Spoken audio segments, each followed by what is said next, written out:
একজন নারীর জীবন সুন্দর এবং আনন্দময়, কিন্তু বহু নারী এমন একটি রোগে আমরা ভুগে থাকি যা আমরা লজ্জায় বা সংকোচে বলতে পারি না। আজ আমি কথা বলবো আপনাদের সাথে সহবাসের সময় ব্যথা, যার মেডিকেল টার্মিনেশন ডিসপ্যানোরিয়া নিয়ে। অনেকে আমরা ভাবি এটি একটি মানসিক ব্যাধি যা আমাদের সম্পর্কের মধ্যে অবনতি এবং নিজেদের আত্মবিশ্বাসও কমিয়ে ফেলে, কিন্তু এই সমস্যা চিরস্থায়ী নয়। এর রয়েছে বিজ্ঞানসম্মত চিকিৎসা। জানেন কি কেন এই সমস্যা হয়? সাধারণত আমাদের পেলভিক ফ্লোরের মাংসপেশিগুলোর সংকুচিত এবং প্রসারিত না হওয়ার কারণে এবং পেটের তলদেশের মাংসপেশিগুলোর কারণে সাধারণত এই সমস্যাটি হয়ে থাকে।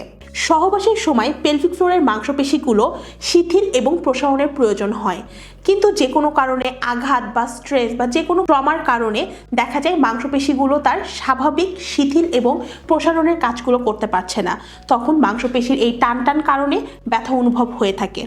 আমাদের সি হেলথে একজন গাইনোকোলজিক্যাল ফিজিওথেরাপিস্ট আপনাকে অ্যাসেসমেন্ট করবে এবং তার পাশাপাশি সে আপনাকে ফিজিওথেরাপি চিকিৎসা, রিহ্যাবিলিটেশন, আপনার লাইফস্টাইল পরিবর্তন এবং আমাদের কাছে রয়েছে অত্যাধুনিক চিকিৎসা ব্যবস্থা পদ্ধতি, যার মাধ্যমে আমরা পেলভিক ফ্লোরের মাসলকে স্টিমুলেট করি।